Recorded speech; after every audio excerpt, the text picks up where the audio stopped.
ये जो USBRL project है, इसका ओरिजिनल नाम था JURL, Jammu Udhampur rail link project. और इनिशियली इस पूरे प्रोजेक्ट की लंबाई थी 326 किलोमीटर, जिसमें से 54 किलोमीटर जो कि जम्मू से उधमपुर की डिस्टेंस है वो कंप्लीट हो गई है। अब उधमपुर श्रीनगर बारामूला रेल प्रोजेक्ट, इसकी लंबाई बची है 272 किलोमीटर। इन 272 किलोमीटर में से बनिहाल से संगलदान ये फरवरी 2024 में अभी रिसेंटली खुला है। उसके सबसे पहले काजीगुंड से बारामूला सेक्शन जो कि 118 किलोमीटर का था, ये 2009 में ओपन हुआ था। और काजीगुंड से बनिहाल जो कि 18 किलोमीटर का है, और इसी सेक्शन में एशिया की सबसे लंबी ट्रांसपोर्टेशन टनल वो बनाई गई थी, जिसका नाम है पीर पंजाल, क्योंकि पीर पंजाल रेंज से गुजरती है। ये 2013 में बनकर तैयार हो गया था। और उसके बाद में उधमपुर से कटरा 25 किलोमीटर का सेक्शन 2014 में बनकर तैयार हो गया था। अब जो बचा हुआ था उसमें से 111 किलोमीटर बनिहाल से लेकर कटरा तक, तो बनिहाल से लेकर संगलदान तक अभी फरवरी 2024 में खुल गया है। और संगलदान से रियासी ये सेक्शन, इसका इंस्पेक्शन होना है। इसमें CRS इंस्पेक्शन कहते हैं इसको, कमिश्नर ऑफ रेलवे सेफ्टी। इसमें सभी आइटम को उतर के देखते हैं, एक एक आइटम देखते हैं, ट्रैक को देखते हैं, ब्रिजेस को देखते हैं, सारे अरेंजमेंट देखते हैं, सेफ्टी अरेंजमेंट देखते हैं। तो ये जल्दी ही जून के लास्ट वीक में हो जाएगा। और प्लानिंग ये है कि जल्दी ही संगलदान से लेके और रियासी तक ये सेक्शन खुल जाएगा। आपको जानकर बिल्कुल खुशी होगी कि जो हमारा फेमस चिनाव ब्रिज है वो भी इसी सेक्शन में आता है, रियासी से संगलदान के बीच में। तो वो सेक्शन भी खुल जाएगा। और उसके बाद में जो बच रहा है वो कटरा से लेकर रियासी सेक्शन। कटरा से रियासी का सेक्शन जो है बहुत छोटा सा सेक्शन है। ये वही सेक्शन है जिसमें टनल T1 वो सभी को परेशान किए हुए है। टनल T1 एक ऐसा है जिसमें कि जो मेजर बाउंड्री थ्रस्ट है, मेजर बाउंड्री प्लेन जो कि कांधार से लेकर बर्मा तक फैला हुआ है, इतनी लंबी का। तो यहाँ पर एक मेजर फॉल्ट है जहाँ पर लगातार मूवमेंट होता रहता है जियोलॉजिकल प्लेटों के बीच में। तो यहाँ पर जो टनल T1 है वो इसी मेजर फॉल्ट के बीच में पड़ रही है। और उसकी एक प्रॉब्लम की वजह ये भी है कि जिस जगह से ये टनल पास हो रही है वहाँ पर एक बहुत बड़ा वाटर बॉडी पड़ रही है, एक्वीफर पड़ रहा है, जिसकी वजह से जब भी वहाँ पे कुछ भी खुदाई वगैरह होती है, बेंचिंग करते हैं, तो एकदम से पानी भड़बड़ा कर बहुत तेज़ी से निकलना शुरू हो जाता है, जिसकी वजह से फिर काम बंद हो जाता है। जितने भी वहाँ पे काम करती हुई मशीनें हैं, टैंकर्स हैं और बड़े बड़े ड्रम्स हैं, वो सारे के सारे बह जाते हैं।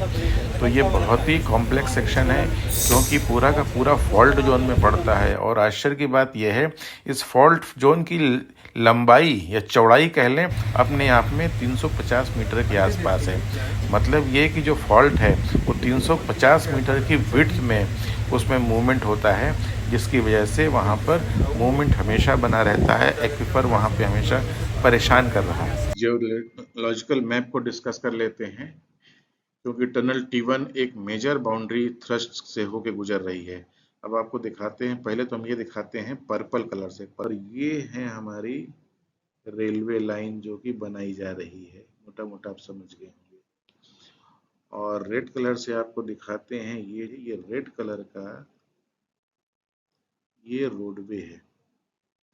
और 3 अलग अलग जगह पे मैं आपको दिखाता हूँ। ऊपर की तरफ देखें, बीच में काजी कुंड ये रहा, जवाहर टनल ये रहा और बनिहाल ये रहा। तो मोटा मोटा ये बता दें कि बनिहाल से काजी कुंड, मतलब कि ये जो लोकेशन है ये पहले ही बन चुकी है। ये रहा बनिहाल, बनिहाल से काजी कुंड बन चुका है। कटरा से लेकर ये जो लोकेशन है, कटरा से लेकर उधमपुर ये भी बन चुका है। जम्मू से लेकर उधमपुर ये भी बन चुका है। अभी बीच में बनिहाल से लेकर संगलदान, संगलदान कहीं यहाँ पर आता है इस लोकेशन पे। तो ये संगलदान का ये जो एरिया है यहाँ पे भी ट्रेन चल चुकी है। और 27-28 तारीख को रियासी कुछ इस लोकेशन पे है। तो यहाँ पर इस जगह पर इसको डिफरेंट कलर से कर दें जिससे क्लियर नजर आए, ये है। तो यहाँ पर 27-28 जून को ट्रेन का इंस्पेक्शन हो जाएगा, यहाँ पे भी चल पाएगी। उसके बाद में रियासी और कटरा इन दोनों के बीच में काम होना है। और चलिए आपको फिर से दिखाएं, थोड़ा सा क्लियर कर दें जिससे आपको देखने में आसानी रहे। यहाँ पे क्लियर कर देते हैं। तो बाउंड्री थ्रस्ट आप देख रहे हैं, ये जो ग्रीन कलर का है, मैं कैसे दिखाऊं आपको, चलिए इसको हाईलाइट कर देता हूँ। ये जो ग्रीन कलर का नजर आ रहा है, मेरी पेन चल रही है, ये है मेजर बाउंड्री थ्रस्ट, जो कि कंधार से लेके बर्मा तक पास हो रहा है। इसका ये मतलब है कि कहीं ना कहीं टनल इसको क्रॉस जरूर करेगी, क्योंकि पूरी विड्थ में ये है। तो ये मैं लोकेशन को एनसर्किल कर देता हूँ, इस जगह पर ये टनल को क्रॉस कर रहा है। इस बाउंड्री थ्रस्ट की जो विड्थ है वो करीब 300-350 मीटर है। इस विड्थ में बाउंड्री थ्रस्ट की दो प्लेट आपस में रब करती हैं और वहां पर मटेरियल काफी भुरभुरा हो जाता है। इसी लोकेशन पर टनल T1 है। टनल T1 जो कि बीच में करीब 350 मीटर की विड्थ हो, मतलब थी, जो नहीं बन पा रही थी, और जरा भी खुदाई करने पे पानी बहुत तेजी से यहाँ पे निकलने लग रहा था। तो एक तो बाउंड्री थ्रस्ट और ऊपर से वाटर बॉडी की प्रेजेंस, तो उन दो प्रेजेंस ने इस टनल T1 को बहुत ही क्रिटिकल बना रखा था। अभी लगभग इसमें 50 मीटर की विड्थ बची है, जिसमें कि बेंचिंग का काम है, लाइनिंग का काम है। टनल पूरी खुद चुकी है, लेकिन बेंचिंग, लाइनिंग और फिनिशिंग का काम होना है। तो चलिए इसको बंद करते हैं और उम्मीद करते हैं जल्दी ये टनल कंप्लीट हो जाएगी। ये रेल कब रोड निकला है सर? अच्छा, 20 जून को फर्स्ट सक्सेसफुल ट्रायल कंप्लीट हुआ, ऐसा रेल मिनिस्टर अश्विनी वैष्णव जी ने घोषित किया।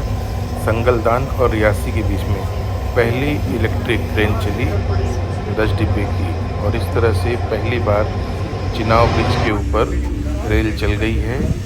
और इस महीने के अंत तक, यानी कि 30 जून तक, इस पूरे सेक्शन में, पूरे सेक्शन का मतलब रियासी से लेकर संगलदान तक ट्रेन स्टार्ट हो जाएगी।